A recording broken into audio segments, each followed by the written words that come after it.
No sé si alguien del público quiere preguntar algo. Quique, ya que levantas la mano, hay gente aquí que realmente podría estar aquí de profesores y nosotros alumnos de ellos. Quique Perello es uno de ellos, que tenemos... Vale. Y os felicito. Te lo quería preguntar a ti, porque has explicado muy bien en el Lenira. Con el Lenira hablabais del estímulo auditivo y también el estímulo del trigémino en boca. Sí. Pero me gustaría que explicaras con un poco más de detalle la sincronización de este estímulo y también los electrodos de boca, cómo funciona, qué es lo que hacen. Porque has dicho muy rápido, pero sí, yo no sé si todo el mundo... Bueno, yo no lo sé y esto me es gustaría un tema aprenderlo. de ingenieros. O sea, nosotros, bueno, yo estuve en Irlanda hace poco, en unos días, en Euromod, tiene unas instalaciones espectaculares y me hicieron un intensivo de todo cómo funciona, con los ingenieros. Entonces, digamos que estos son programas de software, de algoritmos. Cada puntito del tip tongue, del tongue tip, de lo que ponemos a la lengua, libera un estímulo eléctrico, suave, siempre suave. Y los sonidos que son relajantes, además, tan relajantes que hay pacientes que al acabar el tratamiento dicen que si no le importa seguiré usando los auriculares y la música, pues también van sincronizados, pero eso hay una serie de programas en el mando, PS1, PS2, hay un montón de programas, y entonces se va escogiendo en función de la audiometría, porque cada audiometría es diferente, cada paciente es diferente, se va escogiendo un programa u otro. Entonces, configurar no es fácil, se aprende, yo lo aprendí y luego, hoy en día lo hace gente del equipo. Si ahora yo tuviera que configurarlo, tendría problemas, ya casi no me acuerdo, pero lo importante es que esté muy bien configurado y si el paciente cuando viene a 6 semanas no está contento, le cambiamos la configuración. Por ejemplo, pasamos de lo que se llama PS1 a PS4, por ejemplo, ¿no? Y vamos modulando esto. Pero bueno, es un tema de ingenieros. Es que lo de la neuromodulación es un campo donde los ingenieros han tenido la llave, ¿no? Y realmente, pues, el programa es el que te hace que sincronice bien y que los estímulos que se liberan sean los adecuados, etcétera, etcétera. ¿El estímulo gustativo es placentero? No es gustativo, ¿eh? No es gustativo. ¿Es eléctrico? No, es eléctrico. Es eléctrico. Son 32 estímulos eléctricos que se van liberando y no al mismo tiempo, vas sincronizando, pero gustativamente tú no notas nada. No notas nada. Gracias por la pregunta. Interesante y complicada de contestar, ¿eh? ¿Qué más? ¿Preguntas más fáciles, por favor? El problema de invitar a gente que sabe más que tú es este. ¿Qué más? Sí. Sí. Su presentación, ¿sí? Su presentación ha puesto ahí unas diapos que se ve en la plasticidad cerebral como después del tratamiento se generan nuevas redes. Exacto. ¿Eso con qué prueba la ha visto usted? Bueno, cuando haces... Porque yo no soy médico. No, cuando haces magnetoencefalografía tú ves los estímulos. Por ejemplo, cuando tú estás hablando y haces una magnetoencefalografía, ves en el gráfico perfectamente representados qué áreas cerebrales se están estimulando, ¿vale? Que es uno de los ejemplos que he puesto. Y a posteriori ve las nuevas redes que se han creado. Sí, más o menos ves el estímulo, si ha mejorado, ha empeorado, etcétera. Sí. Lo que pasa que en este caso, lógicamente, ¿cuál es la mejor información? La mejor información es la del paciente, que el paciente te diga, me ha mejorado Y aunque mejore un 10%, un 15%, un 20%, para él es mucho. Sí, claro. Nosotros esto lo vemos en otras áreas de la especialidad. Por ejemplo, en pacientes que tienen xerostomía, que tienen sequedad bucal, les inyectamos células madre en las glándulas submaxilares, 30 millones, una barbaridad, y a lo mejor aumentan la salivación un 15%. Pues para ellos eso es un cambio espectacular. Entonces nosotros con el Lenire no estamos diciendo le vamos a quitar el acúfeno, le vamos a intentar mejorar, a disminuir la intensidad del acúfeno. Es que muchas veces es lo que se necesita. Exacto. No la curación, sino bajar un poco el nivel para poder... Exacto, para llevar una vida más... Porque realmente, lo han explicado muy bien Josep y Sergi, hay gente que con el mismo acúfeno tiene reacciones muy diferentes, ¿no? Claro, cada cuerpo es de una manera. Claro, Phil Collins es el cantante que ha vendido más discos en la historia de la música y siempre dice en las entrevistas, mi peor problema en la vida es el acúfeno. Se ha divorciado 4 veces, no, el acúfeno, lo peor. ¿eh? Y Peor Santiago 4 Segura matrimonios también. distintos. ¿Qué más? Sí.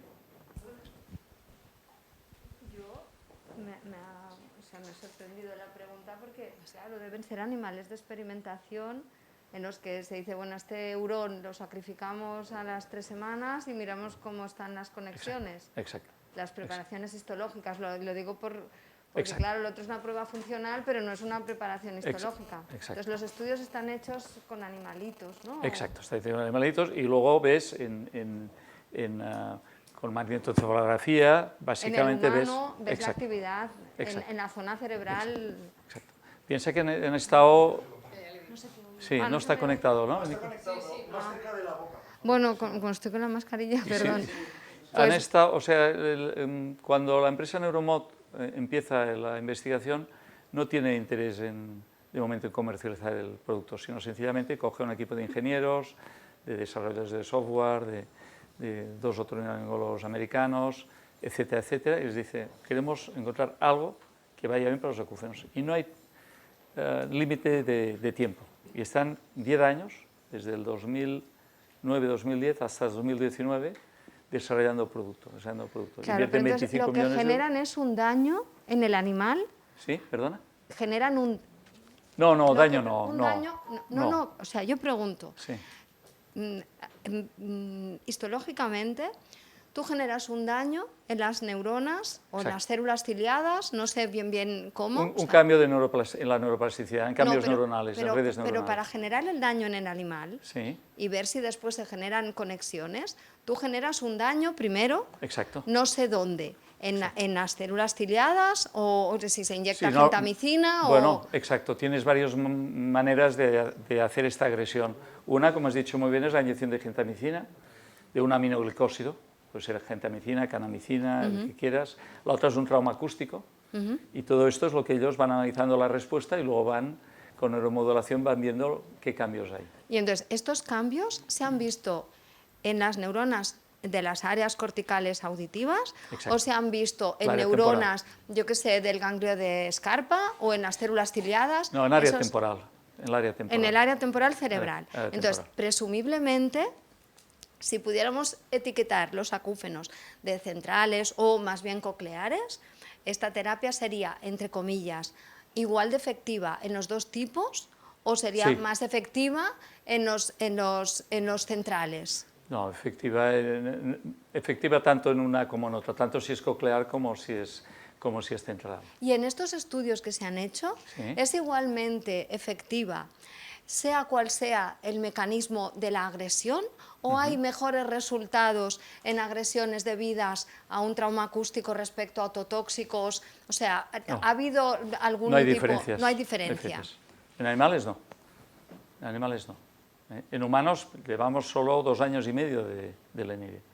O sea, ahí se van haciendo estudios continuamente, pero bueno, para contestar esta pregunta todavía necesitamos más información, más para hacer una estadística seria. Y en estas estadísticas preliminares que tienen ustedes, ¿hay mejores resultados en personas con acúfeno normoyentes o que tienen hipoacusia asociada? Bueno, el problema aquí es que solo hay un 10% de pacientes con acúfenos que sean normoyentes. Entonces, para eso necesitaríamos un volumen, una casuística mucho más alta de la que hay.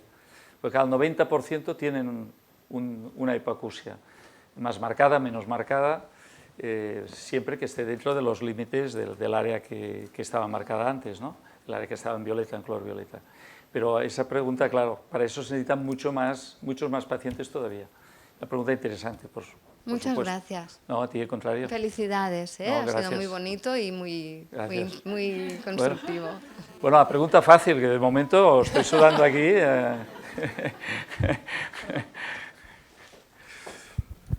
Hola, ¿qué tal? Buenas tardes. Una pregunta simple y sencilla. A ellos también, Bueno, no, sí. no os olvidéis de ellos, que yo No, estoy de en pie este y se caso- me nota mucho, pero... Bueno, para el Lenire. No sé cómo trabaja. Hay personas que tienen un acúfeno, hay personas que tenemos más de un acúfeno. No sé cómo trabaja el Lenire en este sentido, si interviene dentro de la efectividad que tengas más de un acúfeno en diferentes frecuencias o no. Sí, nosotros todos los pacientes que tengan acúfenos y que tengan los criterios que he comentado antes, aplicamos el Lenire, ¿de acuerdo? Pues posiblemente, seguramente, y es así, si tienes más de un acúfeno, el resultado no es tan... siempre, en todos los tipos de tratamiento, no sé, Teresa, si estarás de acuerdo también, y si hay un solo acúfeno, el resultado es mejor que si hay varios acúfenos, ¿no? No sé si Quiero estás de acuerdo decir, en esto. ¿trabajan En general. ustedes si se identifican el acúfeno? Yo le digo, tengo un acúfeno en frecuencia 12.000, ¿se puede preparar el Lenire para que trabaje solo en la frecuencia 12.000 y en sucesivas ver cómo funciona y en la frecuencia Bueno. 741 después trabajarlo? ¿O lo trabajan todo a la vez o cómo? Bueno, la configuración exacta yo no la sé, porque eso es un tema ya de ingenieros, ¿eh? O sea, y de hecho, claro, ellos lo que hacen es, tienen toda una serie de programas que son muchísimos programas para cada tipo de audiometría, ¿de acuerdo? Y entonces, según el tipo de audiometría, hacen un programa o hacen otro, ¿eh? Ahora, yo creo... Teresa. Gracias. Entiendo, no sé si es así, que el Lenire se aplica en función de la audiometría, no en función de la frecuencia del acúfeno. ¿Perdón? Sí. Entonces, esto que Exacto. estás diciendo no se aplica por la frecuencia del acúfeno, o si tienes 1 o 4, Exacto. sino por cómo es la audiometría. En función de eso se hace el estímulo somatosensorial y auditivo a la vez. Así lo entiendo. ¿Es así? No, me lo has contestado Sí. mucho mejor que yo. ¿Eh? ¿Qué más? ¿Más preguntas del público? Sí, hola. Me ha gustado mucho ver un enfoque multidisciplinar y la pregunta sería, ¿en qué orden? Uy, O sea, me imagino que el paciente lo primero que hace es ir al otorrino, que es lo más, ¿no? Le hacen la audiometría, miran la hipoacusia, pero ¿en qué orden debería moverse un paciente? porque Porque hemos visto que es el mejor abordaje, ¿no? Multidisciplinar. Claro, Pero claro, ¿en qué orden? Porque Bueno. psicología son varias sesiones, fisio son varias sesiones, el Lenire también. O sea, ¿cómo habéis hecho a lo mejor, o queréis hacer a lo mejor un... A veces incluso simultáneamente, ¿eh? Yo no sé, Teresa, si vosotros a veces hacéis Sí, por eso con pregunto. psicólogos también al mismo tiempo. Nosotros lo hacemos, a veces usamos Lenire y enviamos a Sergi Barcons, el paciente, para que también haga tratamiento psicológico. Teresa Mira, y como Fernando y... El destinatario del acúfeno es el otorrino, porque lo primero que tú valoras es qué hay en el oído, ¿no? O en la vía auditiva. Es el primer destinatario. Él es el que tiene que hacer las preguntas adecuadas y saber si además necesita apoyo psicológico, si necesita fisioterapeuta, y rodearse de un equipo multidisciplinar sensibilizados al problema y que apoyen. Eso es una tarea, una tarea que todo el mundo que tiene distintas funciones se quieran unir y tengan intereses comunes. Pero quizá el que coordina, porque es al que le llega al paciente de acúfeno, tendría que ser el otorrino, que tendría que estar más sensibilizado en general. Al otorrino le llueven otras patologías mucho más vitales. Y el acúfeno, un poco, como no hay un recurso, pues les viene un poquito, ¿no?, en general. Entonces, quizá, si se hacen las preguntas adecuadas, si ha notado que varía con movimientos cefálicos o con los movimientos mandibulares, si nota que es una persona que está ansiosa o que no duerme bien, o empezar a compartir, derivar al paciente hacia esos profesionales que, si los tiene cerca, es mucho más sencillo que buscarlos o que el paciente se los busque. Joan.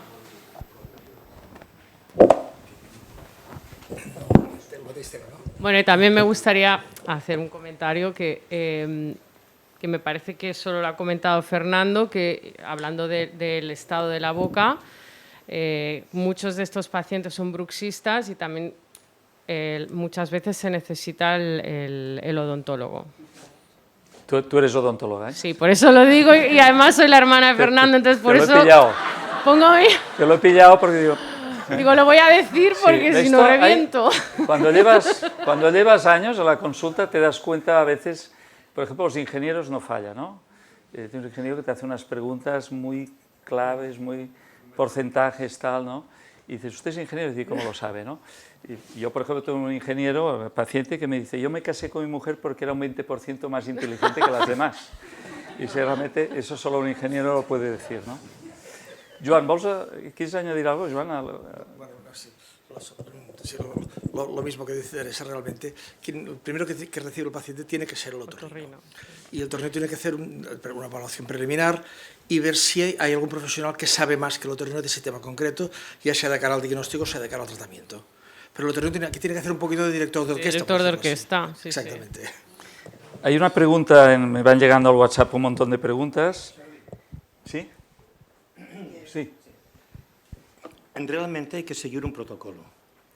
Si el paciente tiene bruxismo y tiene ansiedad, va al fisio, se la quita, vuelve al bruxismo y punto de partida. O sea, es otorrino, quizás neurólogo, unos test, su evaluación, psicología, quizás psiquiatría y después ir al fisio. Porque si un señor con bruxismo tiene ansiedad, se la quitará, pero el tercer día vuelve al punto de partida. O sea, nuestro protocolo es otorrino versus neurólogo, una evaluación psicológica, tratamiento psicológico, quizás con psiquiatría y al final, porque claro, si no es ir y volver, son puertas abiertas. Si aprieto mi boca por ansiedad y me lo quitan, sigo apretando, es un bucle. Pues me preguntaba un poco pues, en qué orden, porque claro, es que es todo... Este es el que hacemos, bien o mal es el que hacemos. Y me gusta esta mesa redonda que es muy larga. Hay una pregunta aquí en el WhatsApp que yo creo que es interesante. ¿Es más eficaz iniciar esas terapias precozmente o esperar? Yo creo que precozmente, pero a ver qué os parece, de Fernando y Josep también. Josep, yo creo que es una buena pregunta para vosotros. Por mi experiencia, el tiempo que lleve acumulado no influye en el tratamiento. Gente que viene con 15 años de... Y bueno, no. Es una vez le das la solución, que tenga un año, 4, 5, 6, yo no he visto grandes diferencias. ¿Tú, Es Teresa? mi opinión. Bueno, yo creo que en general siempre es más fácil apagar una llama que el incendio de un bosque. Está bien. Entonces, si lo coges al principio, es más fácil que la llama se apague que si está todo en general. Luego, cada caso es, ¿no? Pero quizá un acúfeno de menos evolución es más fácil que revierta que si tiene mucha molestia, que uno que lleva más tiempo, ¿no? Digamos, porque quizá la plasticidad tarde más en producirse. No soy investigador y no sé si esta afirmación es correcta, ¿no? Pero... Joan? Bueno, desde mi punto de vista, si intentas un tratamiento farmacológico, por ejemplo, que a veces está indicado, a veces no, como menos tiempo de evolución lleva el acúfeno, habitualmente tienes mejores resultados. Por el motivo que sea, pero siempre... Lo primero que pregunto es cuánto tiempo hace.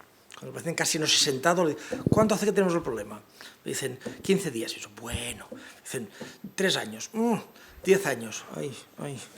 O sea, desde mi punto de vista, vamos. Yo quería aportar lo siguiente. Cuando un acúfeno obedece a un mecanismo traumático, como un latigazo cervical o un acto quirúrgico en boca, que la boca está abierta mucho rato, cuanto antes se aborde, creo que es mejor, porque a menos nocicepción, menos movimientos aberrantes y menos patrones aberrantes musculares va a haber, y más fácil de subsanarlos. Entonces sí, cuanto antes mejor. A ver, matizo. Si está algo ya instaurado, a mi entender, el tiempo no importa. Ahora, si está instaurándose y podemos cortarlo antes, sí, pero una vez ya está instaurado, sea 1 año o 2 o 3, y yo en la consulta no he visto grandes cambios. Ahora, si está inicial, se puede evitar que se instaure, entonces sí que evidentemente cuanto antes mejor. ¿Qué más? ¿Alguna pregunta del público? ¿Sí? Pues... Sí, yo quería comentar una cosa y hacer una pregunta. Más o menos tomando en cuenta lo que comentaban con respecto a si la causa del tinnitus si habría alguna respuesta diferente con respecto a si era central o si era coclear. o sea, quería más o menos aportar era que creo que al final realmente el problema no es la causa, porque en sí la fisiopatología no está definida, sino el síntoma, lo que trata el lenire, ¿no? Exacto. Es decir, que si al final, siendo cual sea realmente el origen definitivo, al final lo que mejoraríamos sería por el fenómeno de plasticidad el grado de intensidad del ruido, ¿no? Exacto. Sí. Ahora, con respecto a lo siguiente, ¿qué tiempo tiene la terapia del lenire y más o menos cómo es el uso del mismo, o sea, la frecuencia? Sí, el lenire se usa 12 semanas, 1 hora cada día. El paciente tiene el aparato, se lo lleva a la oficina o en su casa. Lo único que se le pide es que sea un ambiente relajado, tranquilo, y pueda hacer o la hora seguida o bien hacer 2 tandas de media hora por la mañana y luego por la tarde o por la noche. Y son 12 semanas. Hay gente que, claro, que continúa en el tratamiento o bien porque es relajante, es decir, realmente además hay gente que dice, no, además me ha mejorado el carácter, estoy menos irritable, etcétera, no solo porque le mejore el acúfeno.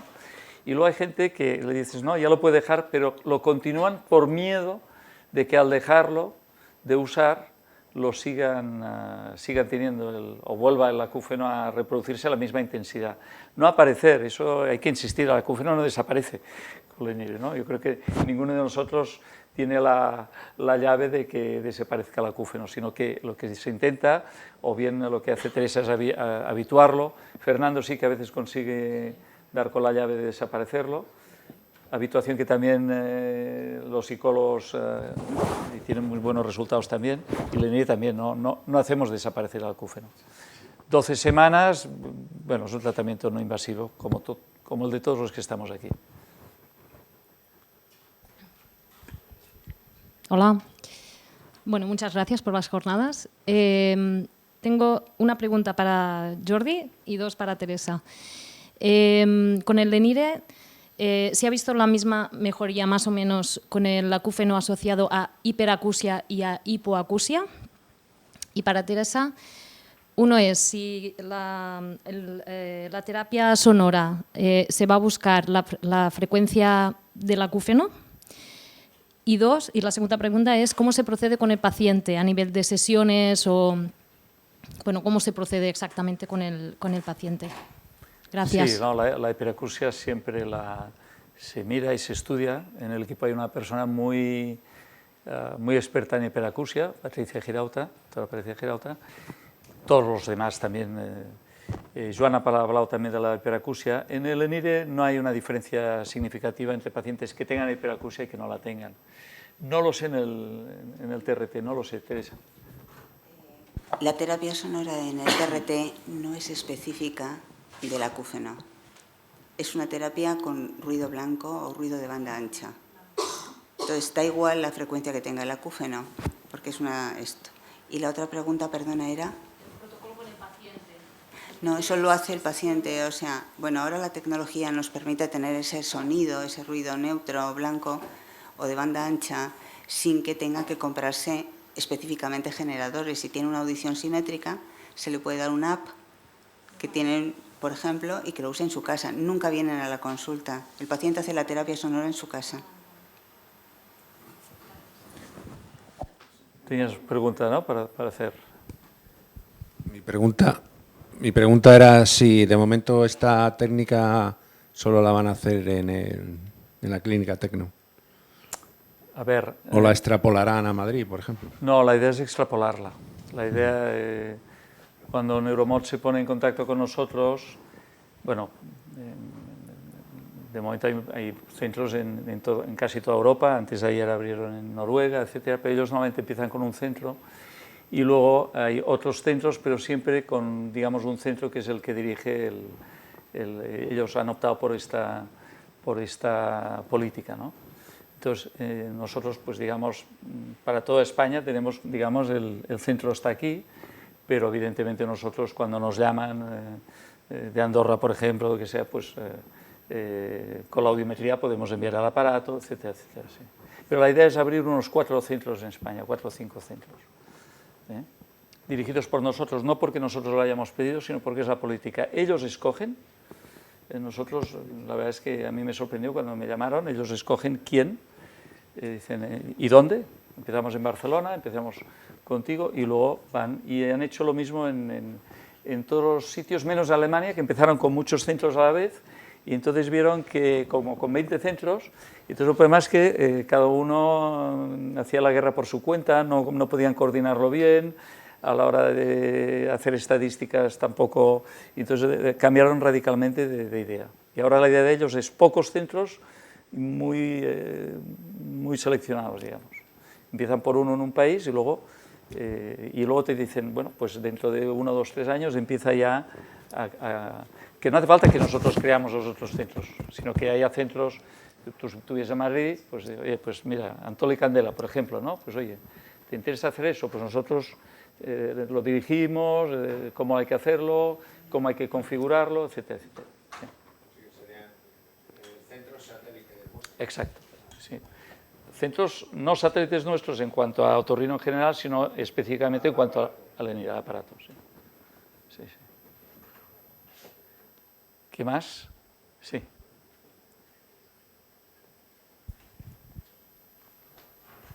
Hola, buenas tardes. ¿Se me oye? ¿Sí? Sí. Vale, es que creo que ha sido el doctor Domenech que ha hablado algo de la fonofobia. No sé quién lo ha... Domenech, ¿no? Bueno, a mí me pasa un poco, ¿no? Que yo es que tengo como fobia a los ruidos fuertes, ¿no? Entonces, yo no sé si eso se puede tratar... ¿qué especialista trataría eso de exponerte a un ruido cada vez más alto hasta un poco que tú pierdas la fobia, hasta dónde llegas o dónde puedes tolerar? ¿Eso qué especialista lo trataría? Muy bien, claro, un concepto que termina por fobia tiene que tratarlo el otro extremo de la mesa. A ver, si hay fobia, hay ansiedad. Que decía la doctora que es un iceberg, sale la fobia porque debajo del agua tenemos hielo, ¿no? Muchas veces el acúfeno es un trauma y los traumas hay que tratarlos de una forma concreta. Habitualmente la terapia actual es el EMDR, en su momento se explicará, pero si hay fobia hay ansiedad. Cuando quito la ansiedad, la fobia o se quita o disminuye muchísimo. ¿Me explico? Claro, entonces, ¿qué haces? Tienes miedo al acúfeno, no quieres escucharlo, te apartas de él y cuanto más evites, en principio, más problema. Aquí hay una discrepancia con la doctora de evitar el silencio. Yo digo que no. Hay que enfrentarse al acúfeno, no luchar contra él, pero enfrentarse. Y es que no duermo, pues haremos que duermas. ¿Me pongo ansioso? Pues ya te vamos a calmar. Pero si evito algo que me da miedo, como ir en metro o ir en ascensor, cuando más evite, más miedo tendré. Esta es mi opinión, ¿eh? Entonces, hay que afrontar el acúfeno. Ahora, cuando ya la fobia es muy fuerte, hay terapias para quitar esto, ¿no? Yo me refiero más, no fobia al acúfeno, sino fobia a los ruidos fuertes externos. Bueno, la es lo que hiperacusia. a mí me pasa, es lo que me pasa a mí. Sí. Sí. Te escondes de ruidos que gente va por la calle protegida con cascos de audífonos, con cascos de moto, porque tiene un miedo terrible a oír ruidos fuera de anormales, ¿no? Pero si hay fobia, hay ansiedad. Uh-huh. Sí, Mira, claro. Perdona, se puede hacer, bueno, no sé qué tipo de terapia haces tú, terapia cognitivo-conductual o variantes, ¿no? Hay una técnica que es el afrontamiento en lugar de eso, sí. Pero se puede hacer también, junto con esa psicoterapia, que es necesario cuando existe una fobia, un programa con sonidos. Unos sonidos concretos, que se van, sonidos que gusten, en un entorno relajante y también, bueno, hay distintos protocolos cuando existe esa fonofobia o esa misofonía para que te vayas deshabituando, del mismo modo que desensibilizamos a una persona que tiene alergia a una sustancia, le vamos metiendo esa sustancia en pequeñísimas cantidades durante un tiempo para que, con la finalidad de cuando se exponga a eso, ya no haga reacción alérgica. Se puede hacer con el sonido, pero eso, la base de que eso funcione, es que la psicoterapia funcione. Ajá. Muchas gracias. Y por alusiones personales. Sí, sí. Evitar el silencio no es una técnica para huir del acúfeno, porque tú le dices al paciente que evite el silencio después de haberle explicado que es un estímulo no significativo. Y le vas a ayudar a que no sea significativo con tu explicación y si necesita ayuda de psicoterapia con el psicólogo. haciendo las técnicas que necesiten. Pero el entorno en el que eso tiene que desarrollarse es un entorno sonoro, porque si lo está percibiendo más, no se corta esa ansiedad. O es más difícil, aunque luego tú en psicoterapia hagas la técnica del afrontamiento, pero uses perdona, no es la técnica, no sé cómo lo llamáis, pero el evitar el silencio es un medio de enseñar al cerebro a que perciba menos. Y es una buena técnica, junto con eso que hacéis vosotros, para que el paciente vaya percibiéndolo menos. A ver, si habéis visto, hablamos todos de lo mismo, estamos dando vueltas sobre el tema de la habituación. Cada uno tiene sus experiencias, pero la base es habituar el cerebro. Con que esté el acúfeno y el consciente no lo perciba. Entonces, bueno, hay muchas técnicas, como la doctora, el doctor Joan Domènech, el fisio, Sergi, pero estamos dando vueltas sobre lo mismo, ¿no? Que el acúfeno no sea algo nocivo para la persona y algo muy estresante, y para mí afrontarlo, cuando es el momento, claro, tiene que venir a la consulta muy mal, que no lo afronte, entonces damos un tratamiento, lo calmamos, una psicoterapia, cuando ya ve que está mejor, chico, pues da la cara, porque si no lo afrontas, habituarse a un estímulo fóbico no es posible, desde mi punto de vista. Ahora, claro, no es el primer día se ponga la radio, se ponga música, pero una vez ya va avanzando el proceso terapéutico, hay que enseñarle que, oye, que el acúfeno no es nada tan dañino, tienes que afrontarlo. El afrontamiento es lo que para mí va bien, pero en ese momento oportuno. Yo me gustaría matizar una cosa, que ahí tú has comentado la fonofobia. Muchas veces la gente dice que tiene fonofobia y lo que tiene es una hiperacusia. ¿Por qué? Porque al final la hiperacusia lo que es un daño. Tú percibes un daño con un estímulo. ¿Qué pasa? Cuando tú te han castigado mucho, ¿qué haces? Intentas evitar. Entonces, ¿qué pasa? Muchas veces lo que intentamos primero es ver si hay una hiperacusia real, si esa hiperacusia rebajarlo lo máximo posible, o con terapias o con medicación, y luego, al exponer progresivamente en esta fobia y explicándole al paciente de que no va a recibir castigo, porque muchas veces pasa, yo tengo fonofobia, ¿por qué? Porque voy a un concierto, me sube el acúfeno, voy a no sé qué, me sube el acúfeno. Cuando yo hago unas técnicas que hago que no tenga ese efecto, ¿vale? Ese estímulo-respuesta, es cuando pasamos a reducir esta fonofobia. Pero primero normalmente nos centramos en la hiperacusia, que muchas veces es el problema principal que me viene con la fonofobia. La hiperacusia es con dolor, o sea, dolor en el interior del oído, ¿te refieres? Sí, lo que hay en las audiometrías hay un umbral del dolor, ¿vale? ¿Qué pasa? Los otorrinos nos lo explicarán mejor, pero nosotros lo entendemos como que yo me expongo a un ruido normal y, ostras, noto un dolor. Ese dolor es real, pero no es dañino, ¿vale? ¿Por qué? Porque el cerebro, la oreja es adaptativa. Igual que cuando yo entro en una sala muy luminosa, mis pupilas se cierran, el oído hace lo mismo. ¿Qué pasa? El cerebro capta diferente ese sonido lo tendría que poner bajo y lo pone a 3000. ¿Qué pasa? Cuando tratamos esa hiperacusia, vemos que la fonofobia baja. Bueno, son las 9 pasadas. Felicidades por la conferencia. Las sesiones, bueno, las conferencias se han grabado enteras, se van a reproducir en YouTube y en la web nuestra, y para que tengáis acceso pues para lo que queráis, ¿de acuerdo? Muchas gracias por venir y por el interés. No ha marchado prácticamente nadie, o sea que sí. Sí, perdona, había Joan Domènech, es verdad, Joan, sí. Joan Domènech me pidió que le dejáramos pasar 4 diapositivas, ¿no? Exacto, sí. Al segundo por diapo, más o menos, ¿era esto? ¿No? Más o menos, sí. Sí. Yo no sé, el técnico, si las tiene preparadas, digamos, al final de la presentación, yo las haría Diego, a ver si... Sí, es un PowerPoint separado. Si Diego nos las... Es que hay un tema que hace cosa de un mes o un poco menos, una agencia de noticias dio una noticia que... Esta empresa que tiene un sistema que pincha en el oído, regenera las células ciliadas y se cura las sorderas en neurosensorial, y claro, pues la gente está esbalutada, que decimos aquí. Y claro, ¿y esto funciona o no funciona? Dices, bueno, a ver, ¿qué es esto? Resulta que pasa lo de siempre. Fragmento Terapéutico es una empresa que dice que hace esto, que restaura o repara las causas de la hipoacusia. Tratamientos reimaginan, una nueva categoría, su programa de recuperación de hipoacusia. Esto es la página web de la empresa esta, que vamos, que esto es una maravilla, que recupera la hipoacusia neurosensorial. Vale. Y aquí te ponen unas imágenes, aquí no se ve muy bien, pero aquí hay unas células lesionadas y aquí están regeneradas, casi la misma cóclea, que aquí faltan y aquí están. A ver, te dicen pues que sí, que esto es muy bonito, que hacen una inyección, este líquido misterioso entre el oído interno. Entonces empiezas a buscar cosas y ves que las acciones de Frecuencia Terapéutica hace un mes pegaron esta castaña. O sea, desde aquí hasta aquí. ¿Por qué? Porque esta empresa, como muchas otras, tienen accionistas.